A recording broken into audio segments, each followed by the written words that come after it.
یہ ایک دعا ہے، اللہ ان سے راضی ہو گیا یا اللہ ان سے راضی ہو. وہ اس بات پر فخر کرتے ہیں اور ہم اس پر فخر کرتے ہیں کہ جس سے اللہ راضی ہو چکا ہے، مرتضی.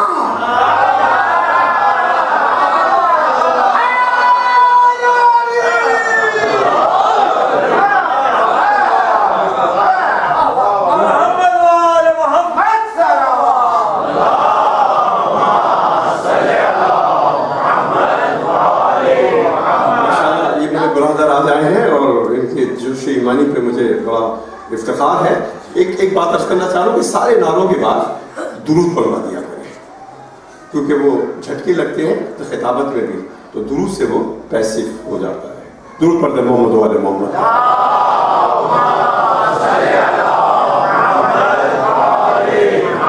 وہ مجبوریاں جو ممبر کی ہیں آپ حضرات نہیں جانتے.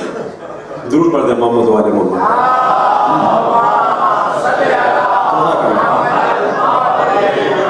آپ خود ہی سمجھ لیں کہ کتنا فرق ہے، کتنے درجات ہیں رضی اللہ تعالی عنہ سے مقام مرتضی تک.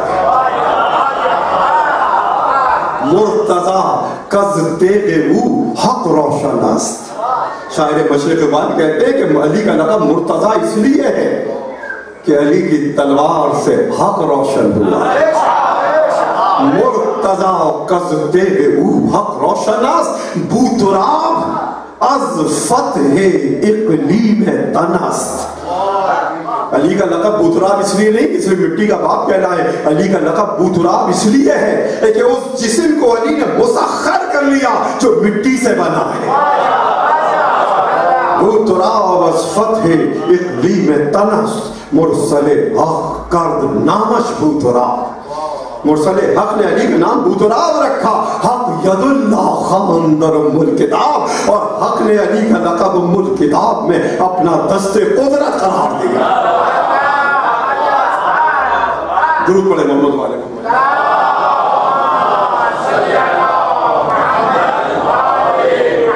عزیزان گرامی، پھر میں بڑی مشکل میں ہوں ممبر پر کہ مسلسل بہت سارے مضامین ہیں کہ جن کی یلغار ہو رہی ہے. اور ایک نقطہ میں آپ سے عرض کرتا چلوں کہ جو، اور یہ پہلی مجلس سے یہ کیفیت طاری ہے، اور یہ اس بارگاہ کی روحانیت اور مومنین کی نیتوں کی صداقت کی ایک دلیل بھی ہے. عزیزان گرامی، غدیر کے حوالے سے بات کر رہا ہوں. ابھی اسی میرے بیان میں وہ نقطہ آ گیا ہے، بلکہ دو نقطے اس مقام پہ عرض کروں، لیکن میں پھر اپنے آپ کو روک رہا ہوں کہ علی کے فضائل کی طرف جانے کی بجائے اپنے آپ کو روکو اور امام سجاد کے علوم اور فضائل پر گفتگو کرو. مومن کا قلب ہے، مومن کا زمان ہے کہ ہمہ وقت علی ہی کی طرف جاتا ہے، لیکن کوئی فرق نہیں، وہ علی ابن ابی طالب ہے، یہ علی ابن الحسین ہے.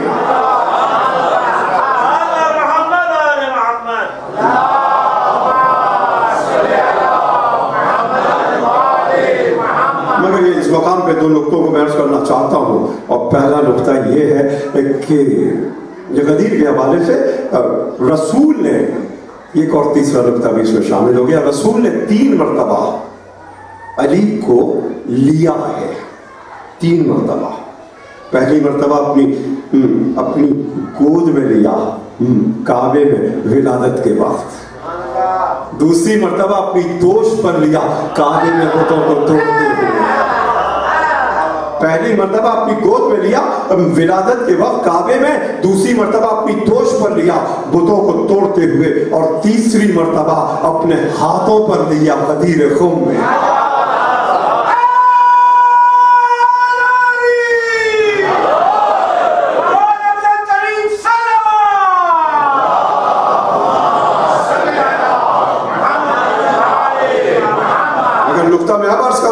آپ نے دیکھا کہ ایک مرتبہ گود میں آئے، آغوش میں آئے، دوسری مرتبہ دوش پر آئے، تیسری مرتبہ ہاتھوں پر بلند ہوئے. تمام تاریخیں لکھتی ہیں کہ دونوں ہاتھوں پر بلند کر کے وہ سب سے بڑی بڑی حدیث جو عالم اسلام کی ہے، جس کو 120 اصحاب نے روایت کیا ہے، اس کو بیان کیا مولائیت کی حدیث، مولا کائنات کا قرار دینا ہاتھوں پہ بلند کر کے، اس مقام پر نہیں جہاں گود میں تھے، اس مقام پر نہیں جہاں دوش پر تھے، اس مقام پر جب ہاتھوں کو بلند کیا، مگر یہ رسول کے ہاتھ کیا ہیں؟ ان کی قرآن نے ڈیفینیشن کیا دی ہے رسول کے ہاتھوں کی؟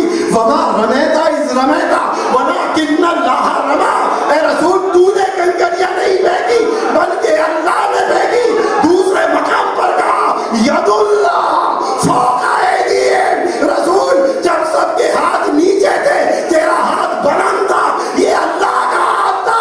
تو غدیر خم میں اللہ کے رسول نے علی کو جو ہاتھوں پر بلند کیا، یہ رسول کے ہاتھوں پر نہیں، علی دست قدرت پر بلند تھے۔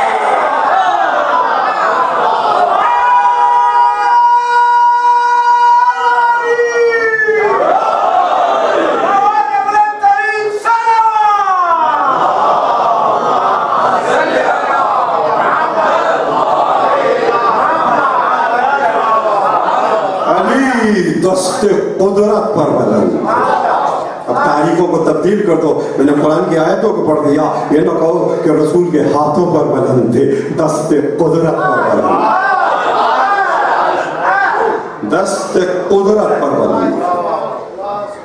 عزیزان گرامی، میری بڑی پریشانی ہے کہ میں کس مقام پر پہنچوں اور کس طرح سے پہنچوں، مگر ایک نکتہ اور سنتے چلیں۔ علی علم کی تعریف کر رہے ہیں اور علم کے 3 درجات بیان کر رہے ہیں۔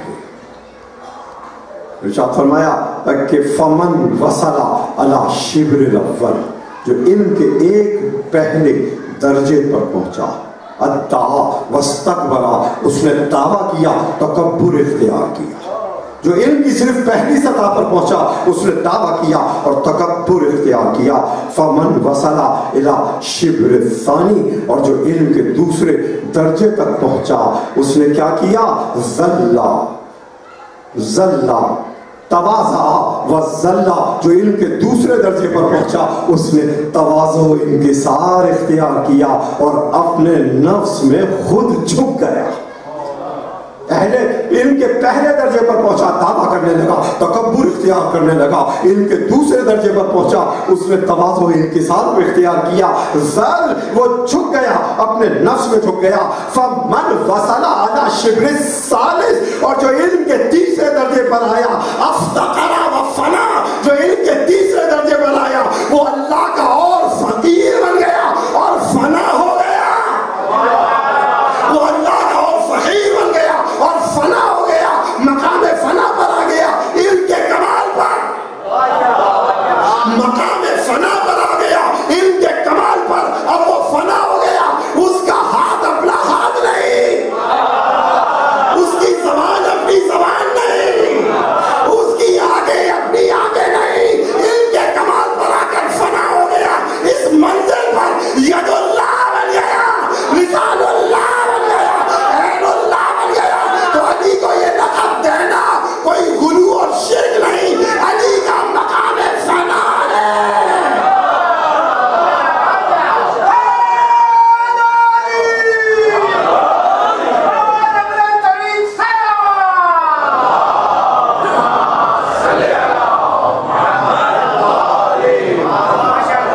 یہ علی کا مقام فنا ہے۔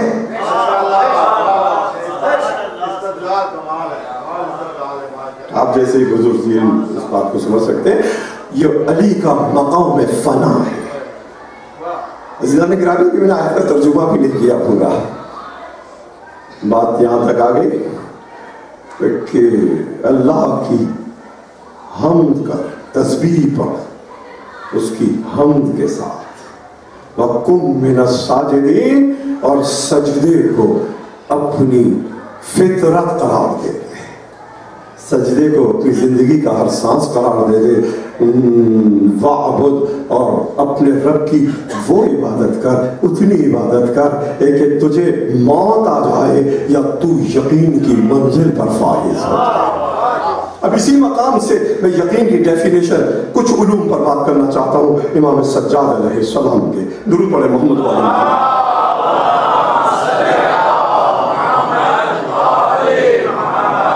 اس حدیث کو بیان کرنے سے پہلے ایک روایت تعریف کی عرض کرنا چاہتا ہوں کہ اس حالت میں جب قیدی بن کر چلے ہیں راہ کوفہ و شام میں، مسائل نہیں ہے، سنیں اس بات کو، جب راہ کوفہ و شام میں طوق بھی ہے اور زنجیریں بھی ہیں، اس حالت میں ایک مرد عراقی ملا امام کو. امام نے کہا کہ مرد عراقی، اگر تو مدینے میں ہوتا تو میں تجھ کو جبریل کے اترنے کے مقامات بھی بتا دیتا. اگر تو مدینے میں ہوتا تو میں جبریل کے اترنے کے مقامات بھی بیان کر دیتا. ارشاد فرماتے امام، جب امام سے پوچھا گیا کہ زہد کی پائٹی کی تعریف کیا ہے، زہد کی پائٹی کی تعریف کیا ہے، ارشاد فرمایا الزہد عشرۃ درجات. امام نے ارشاد فرمایا کہ زہد کے 10 درجات ہیں، ایک لیول نہیں ہے، زہد کے 10 لیولز ہیں. اور زہد عشرۃ درجات، زہد کے 10 درجے ہیں. آخر الدرجات الزہد اول الدرجات الورع. اور جس مقام پر زہد جا کر ختم ہوتا ہے وہاں سے پرہیزگاری کا پہلا درجہ شروع ہوتا ہے. زہد کے 10 درجات ہیں اور زہد کا جو 10واں درجہ ہے وہاں سے ورع، پرہیزگاری کا پہلا درجہ شروع ہوتا ہے. والورع عشرۃ درجات، اور پرہیزگاری کے بھی 10 درجے ہیں. پرہیزگاری کے بھی 10 درجات ہیں. وآخر درجات الورع اول درجات الیقین. یہ علم امامت ہے.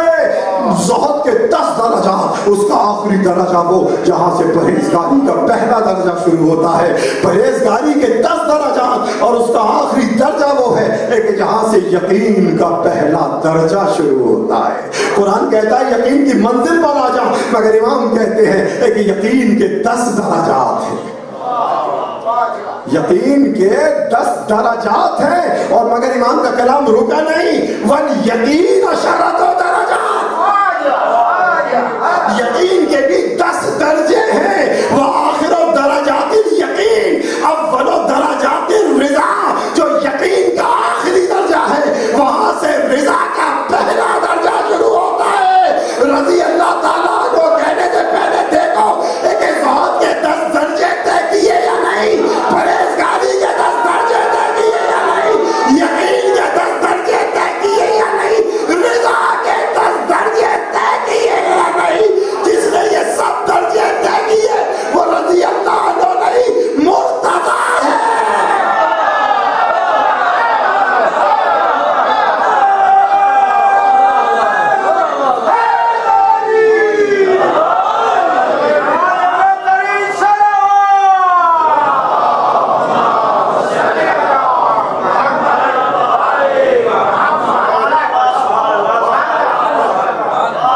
عزیزان گرامی، کچھ علوم امام کے بیان کرتا ہوا آگے بڑھوں. یہ حدیث میں سنانا چاہتا ہوں آپ کو کہ کسی نے امام کے سامنے حضرت ابو ذر کا ایک قول پیش کیا ہے. حضرت ابو ذر کا مقام، آسمان نے سایہ نہیں ڈالا، زمین نے بوجھ نہیں اٹھایا جو ابو ذر سے زیادہ سچا ہو. یہ صرف ہماری کتابوں میں نہیں، تمام صحائف ستہ میں موجود ہے. ایک جملہ عرض کرنا چاہتا ہوں، صحائف ستہ میں بھی موجود ہے کہ آسمان نے سایہ نہیں ڈالا، زمین نے بوجھ نہیں اٹھایا. اس سے زیادہ سچا جو ابو ذر ہو ہے، اس سے زیادہ سچا کوئی نہیں. آسمان سایہ ڈالنے والا، زمین بوجھ اٹھانے والا. اب آپ مجھے بتا دیں ایک صدیق کی ڈیفینیشن اور کیا ہوگی؟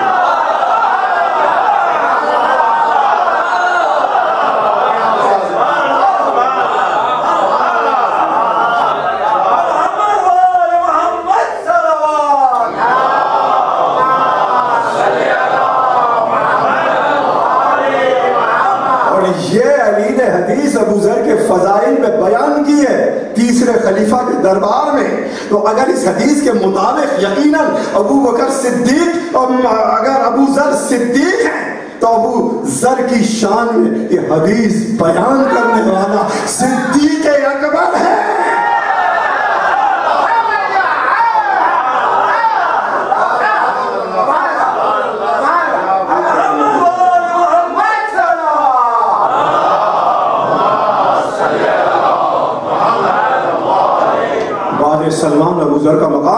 مگر کوئی بھی بات اگر علم امامت کے معیار پر آ جائے، اس سے اس کا توازن اور مقارنہ کیا جائے، تو اس میں کہیں نہ کہیں کوئی نقص واقعی ہوتا ہے۔ یہی ہے کلام معصوم کی عظمت۔ ابو ذر کا قول کسی نے پیش کیا کہ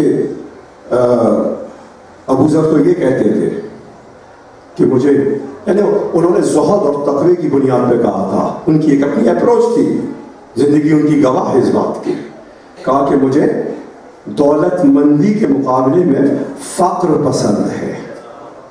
ابو ذر کے زہد کا مقام، کہا مجھے صحت کے مقابلے میں بیماری پسند ہے، ان کے زہد کا مقام۔ امام نے ارشاد فرمایا کہ اللہ ابو ذر پر رحمت کو نازل کرے۔ ابو ذر صحابی ہیں، ابو ذر بہت بڑا درجہ رکھتے ہیں، مگر ہدایت کے امام نہیں ہیں، ہدایت کے امام نہیں ہیں۔ امام سجاد نے ارشاد فرمایا کہ اللہ ابو ذر پر اپنی رحمت کو نازل کرے۔ ہم اہل بیت یہ کہتے ہیں، اب سنیے گا، ہم اہل بیت یہ کہتے ہیں کہ جو اپنے آپ کو اللہ کی رضا کے حوالے کر دے تو پھر اس کو فکر نہیں کرنی چاہیے کہ اللہ اس کو دولت مند رکھتا ہے یا فقیر، صحت مند رکھتا ہے یا بیمار۔ اللہ کی رضا کے سپرد کر دو، اور جو اللہ تم سے سلوک کرے اس کو تسلیم کر دو۔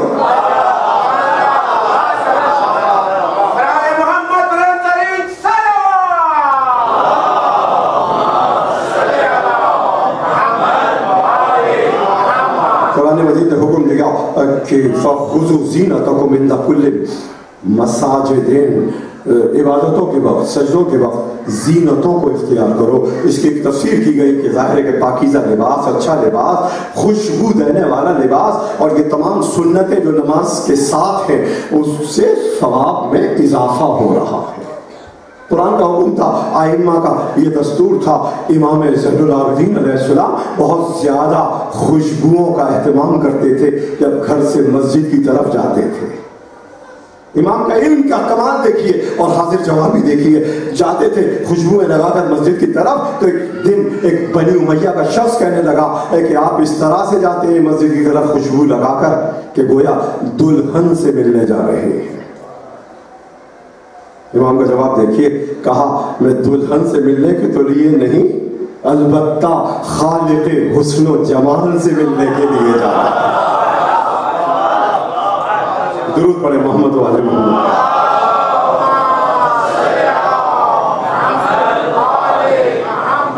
اللہم انی اسألک بجمالک باجملہ وکل جمالک جمیل۔ دعائی سحر کا ایک مقام ہے، پروردگار تیرا جمال اس کا واسطہ، سب سے بڑا جمال اس کا واسطہ، اور تیرا ہر جمال جمیل ہے اس کا واسطہ۔ میں بی بی زینب کی جب مجلسیں پڑھوں گا اس پر عرض کروں گا جو ابن زیاد کے دربار میں آپ نے گفتگو کی ہے، اور آپ نے اس لفظ جمیل کو اس مقام پر استعمال کیا ہے کہ جب پوچھا گیا کہ دیکھا کیا کیا تمہارے رب نے، بی بی نے جواب دیا اسی شان کے ساتھ، میں نے کچھ نہیں دیکھا اپنے رب کی طرف سے مگر جمال ہی جمال دیکھا۔ کائنات میں کوئی ہستی نہیں ہے ایک اتنی قربانی اور اذیت اور تکلیف کے بعد امر الہی کو جمال قرار دے۔ ائمہ کی اس معرفت اور بندگی کی حقیقت کو جاننا چاہیے۔ اس میں گفتگو کروں گا انشاءاللہ آنے والی مجلسوں میں۔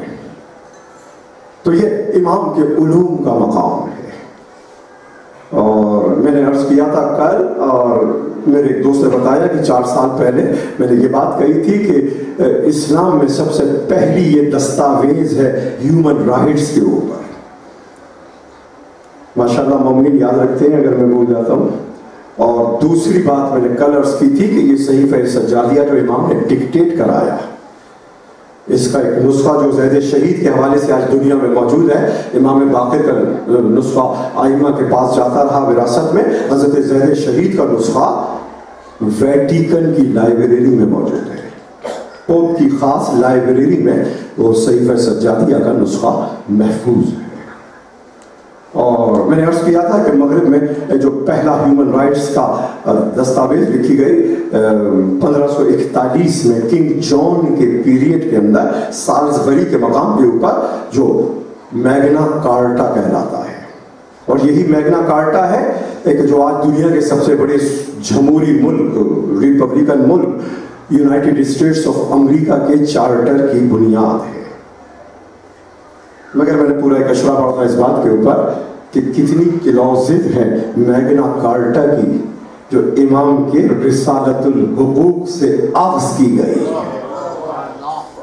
بہت سارے حقوق کا امام نے اس میں ذکر کیا، صرف ایک حق کا ذکر کروں گا اور پھر اس خطبے پر آؤں گا اور اس کے میننگز پر آؤں گا کہ جو دربار یزید میں امام نے ارشاد فرمایا ہے.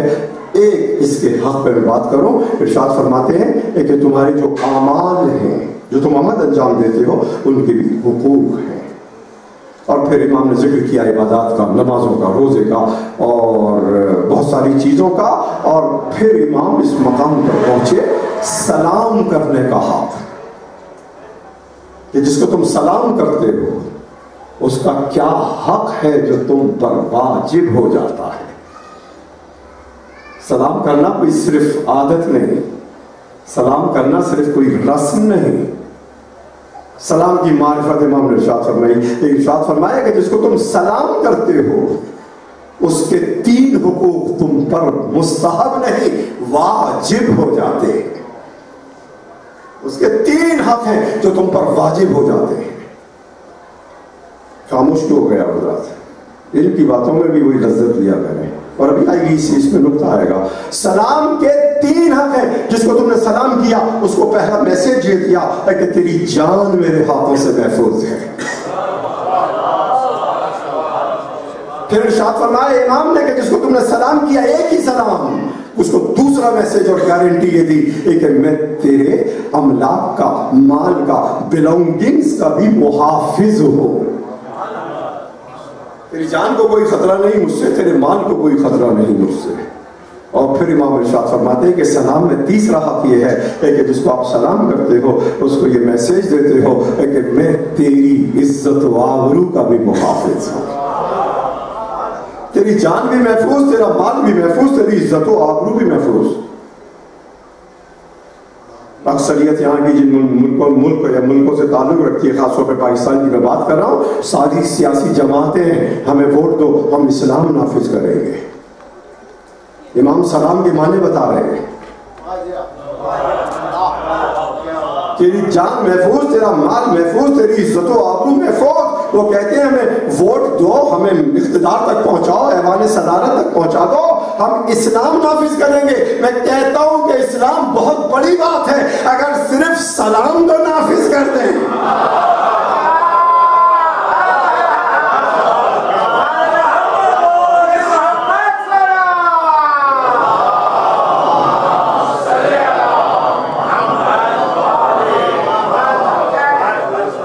صرف سلام کو نافذ کر دے تو پورا اسلام نافذ ہو جائے. کہ جس سوسائٹی اور معاشرے میں ہر فرد دوسرے کو یہی کہتا ہوا گزر رہا ہے تیرا مال محفوظ میری ہاتھوں سے، تیری جان محفوظ میری ہاتھوں سے، تیری عزت و آبرو میں محفوظ میری ہاتھوں سے، تو کیا اس سوسائٹی میں کوئی قتل ناحق ہو سکتا ہے؟ کیا اس سوسائٹی میں کوئی چوری اور ڈاکہ پڑ سکتا ہے؟ اغوا برائے تاوان ہو سکتا ہے؟ ہائی جیکنگ ہو سکتی ہے؟ کیا اس سوسائٹی میں سلام کا پہلا حق تیرے جان محفوظ، تو انہیں ناحق نہیں ہو سکتا.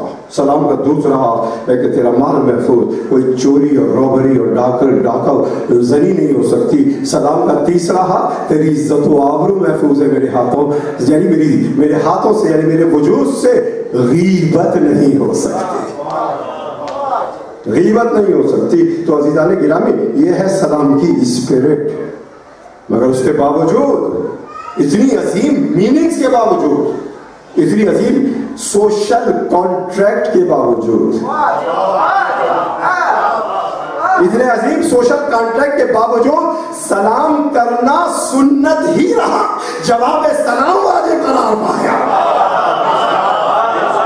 غور فرمائیں، خدا کے لیے غور فرمائیں. اتنی سلام کی عظمت کے باوجود سلام کرنا نہ بھی کریں آپ سے سوال نہیں کیا جائے گا، مگر اگر کسی نے سلام کر دیا جواب سلام واجب قرار پائے گا، جواب سلام واجب قرار پائے گا، حتیٰ کہ اگر تم حالت نماز میں بھی کیوں نہ ہو۔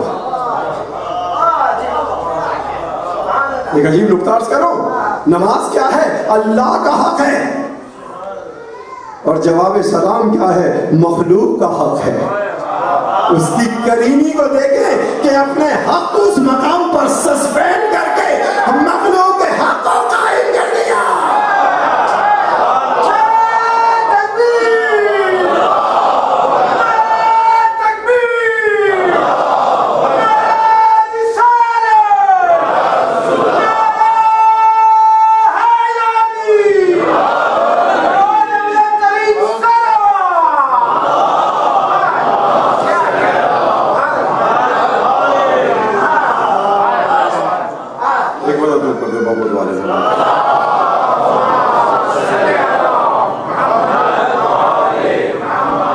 تو عزیزان گرامی، میں ایک اور مقام تک آپ کو لے جانا چاہتا ہوں کہ اتنی سلام کی عظمتوں کے باوجود سلام میں ابتدا کرنا سنت ہے۔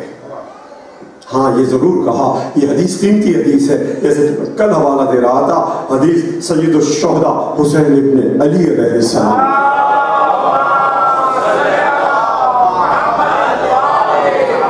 اس اشرے میں، موجودہ اشرے میں، پہلے اشرے میں نے پورا ایک اشرہ پڑھا ہے امام حسین علیہ السلام کے علوم کے اوپر۔ امام کی حدیث ہے کہ ارشاد فرمایا کہ سلام کے سلسلے میں 70 حسنات ہیں، للسلام 70 حسنات، سلام کے سلسلے میں 70 نیکیاں ہیں، حسنات ہیں۔ 69 للمبتدی و1 للراب، اس سلام میں سے 6 اور 9 59 69 حسنات سلام میں ابتدا کرنے والے کو ملتے ہیں، اور صرف ایک ہے جو جواب دینے والے کو ملتا ہے۔ سلام کے 70 حسنات میں وہ 69 حسنات کو لے جا رہا ہے، اور جواب دینے والا صرف ایک حسنہ کما رہا ہے، مگر سلام کرنا سنت ہے، جواب سلام واجب ہے۔ کیوں؟ شریعتوں کے فلسفوں کو سمجھیے عزیزان گرامی، یہ ہے اسلام کی گہرائیاں۔ کیوں؟ اس لیے کہ اگر کسی نے پہل کر کے، بگن وتھ کر کے یہ آپ کو میسج دیا کہ تیری جان میرے ہاتھوں سے محفوظ، تیرا مال میرے ہاتھوں سے محفوظ، تیری عزت و آبرو میرے ہاتھوں سے محفوظ، اگر آپ اس کے جواب میں خاموش رہ جائیں، چپ رہ جائیں، اس کو اس کا جواب نہ دیں کہ تیری بھی جان محفوظ، تیرا بھی مال محفوظ، تیری عزت و آبرو بھی محفوظ، تو آپ اس کے دشمن قرار پائیں گے۔ اس لیے سلام سنت رہا، جواب سلام واجب ہو گیا۔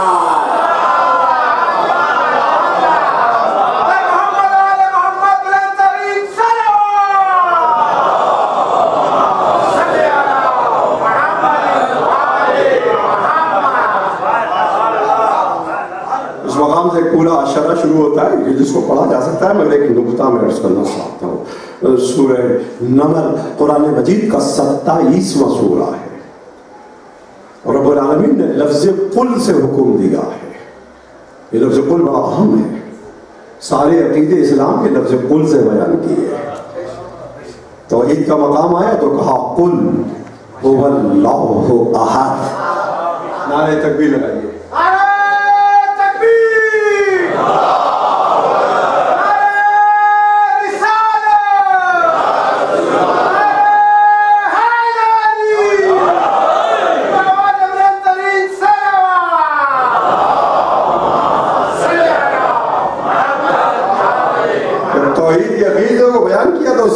قل سے بیان کیا، قل هو اللہ احد، اور جب رسالت کی معرفت کروائی تو اسی لفظ قل سے کروائی، اسی لفظ قل سے کروائی۔ قل ان صلاتی و نسکی و محیایا و مماتی للہ رب العالمین، اے رسول تو کہہ دے میری نماز، میرا روزہ، میری زندگی، میری موت اللہ کے لیے وقف ہے۔ نماز بھی اللہ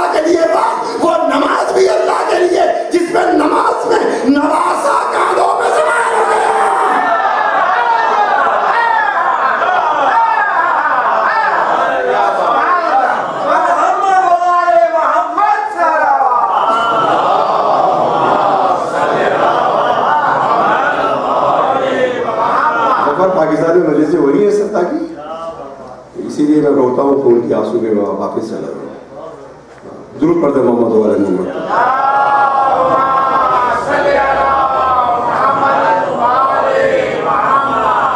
ایک مرتبہ ضرور پڑھتے محمد والے محمد.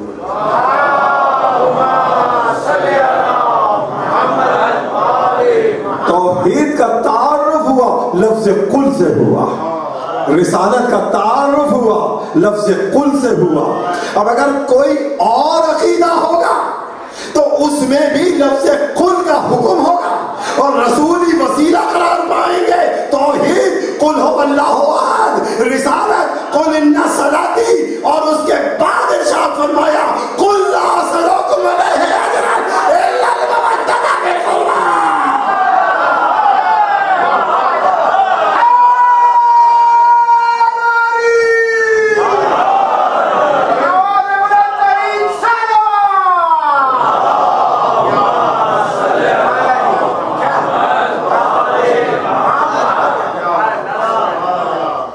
عزیزان گرامی، میں بات عرض کر رہا تھا کس مقام پر تھا کہ جہاں میں کل کی طرف آیا ہوں.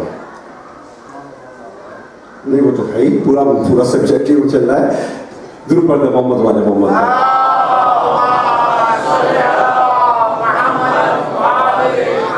ہمارے برادر قمر نقوی صاحب کی صحت و سلامتی کے لیے اراکین کمیٹی کے علاوہ یہ جو میرا خیال رکھیں ہیں پرسنل لیول پر، ایک صلوات پڑھتے ہیں ان کے لیے.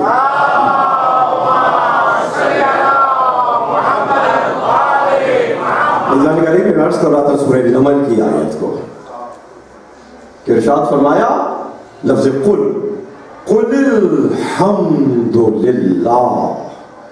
یہی لفظ قل ہے میرے اس مقام پر. اللہ کی حمد کر اے رسول، کہہ ان سے قل الحمد للہ کہ اللہ کی حمد کرو.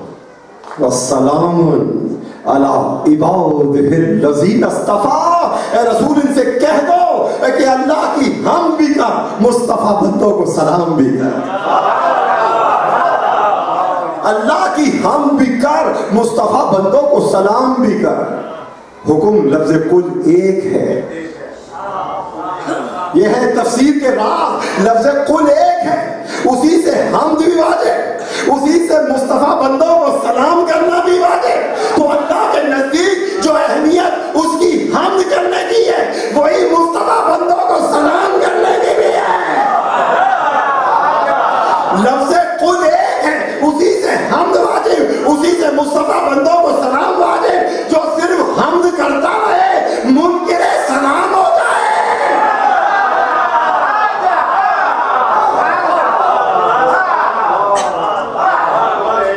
لفظ قل ایک ہے، اسی سے حمد بھی واجب، اسی سے سلام بھی واجب.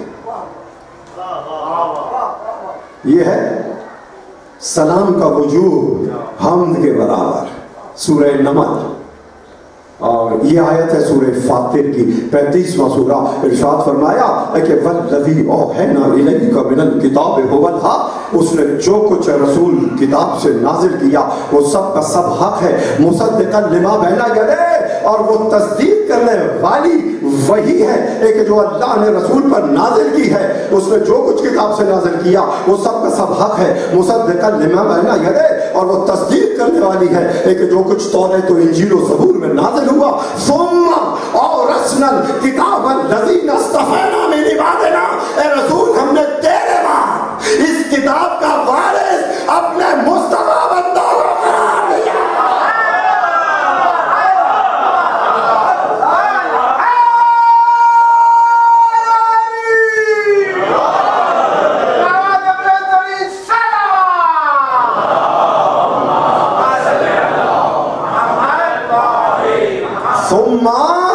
میں لفظی ترجمہ کر رہا ہوں. ثم تیرے بعد، اور اسنا ہم نے وارث بنایا، ہم نے وارث بنایا الکتاب، کتاب کا نہیں الکتاب کا. الکتاب اور کتاب میں فرق کیا؟ کتاب کوئی بھی ہو سکتی ہے. الکتاب کے دو معنی ہیں، مخصوص کتاب یا تمام کتابیں. اگر مخصوص کتاب ہے تو قرآن مراد ہے، تمام کتابیں مراد ہیں تو توریت و انجیل و زبور مراد ہے. ثم تیرے بعد اور اسنا ہم نے وارث بنایا الکتاب کا استفینا جن کو ہم نے چنا ہے،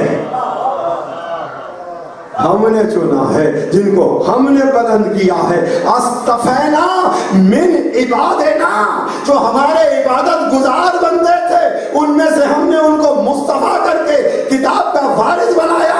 لفظی ترجمہ کیا ہے، اس سے دو باتیں ثابت ہو رہی ہیں، ایک کہ بعد رسول قرآن وراثت میں جا رہا ہے اور بعد رسول مصطفیٰ بندوں کا وجود ہے۔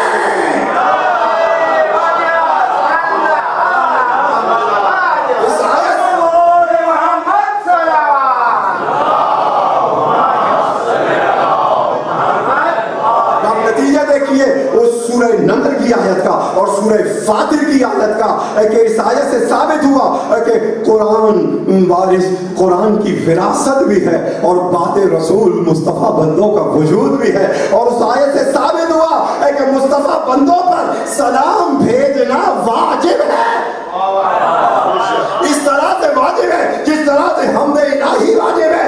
تو سورہ فاطر کی آیت سے مصطفیٰ بندوں کا وجود ثابت، سورہ نمل کی آیت سے ان پر سلام بھیجنا واجب۔ تو اب تو آپ کہہ سکتے ہیں کہ بعد رسول اس امت میں کچھ بندے ہیں کہ جب ان کا نام آتا ہے تو رضی اللہ تعالیٰ عنہ علیہ السلام۔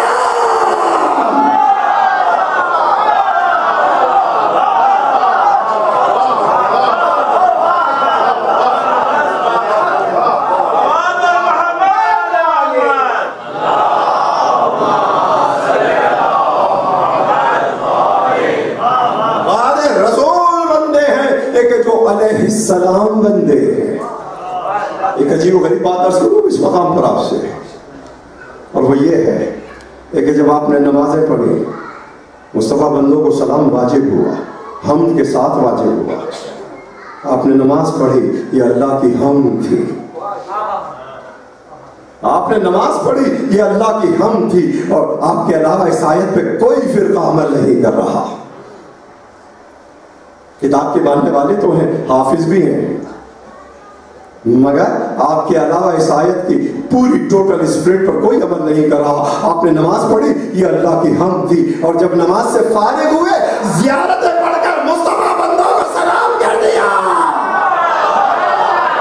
تو اگر آپ سے کوئی پوچھے کہ یہ بعد نماز کیا کیا، آپ کہیں گے کہ ہم نے مصطفیٰ بندوں کو سلام کیا۔ عبادت کے بعد قرآن کا حکم ہے مصطفیٰ بندوں کو سلام کرو، اور اسی طرح سے کرو، اس لیے کہ ہزاروں سال کی عبادت کرتا رہا مگر ایک چنے ہوئے بندے کے سامنے جھک نہ سکا، لعنت ہوئی قیامت تک۔ تو عبادت کامل کیا ہوگی جب مصطفیٰ بندوں کو سلام بھی ہوگا، ورنہ آدم کے سجدے کا انکار کرنے والا لعنتی قرار پائے گا۔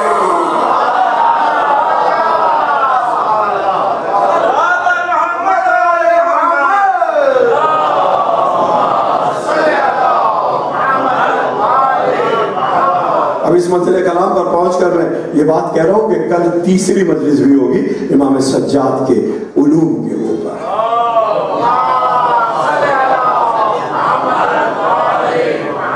اس کے بعد پرسوں آنورڈز بی بی زینب صلوات اللہ علیہا پہ مجالس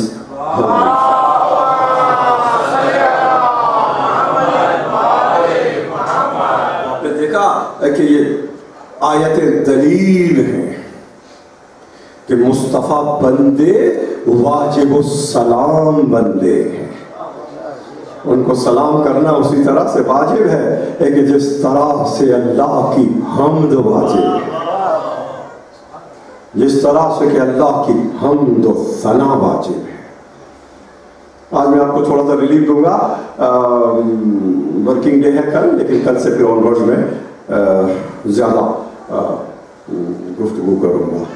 کچھ مومنین نے کہا تھا کہ ظاہر ہے کہ ورکنگ ڈیز ہیں، لیکن میں چاہتا ہوں کہ سبجیکٹ بھی قرآنی استدلال اور نئے علوم ہیں، آپ حضرات بہرہ مند ہوں ان سے، لیکن مجھے آپ لوگوں کے مسائل کا بھی خیال ہے، اس لیے کل سے میں تھوڑی مجلس، ویسے پچھلی 2 مجلسیں میں تقریباً 1.5 گھنٹے کی بھی پڑھی ہے، کل کی یا پرسوں کی،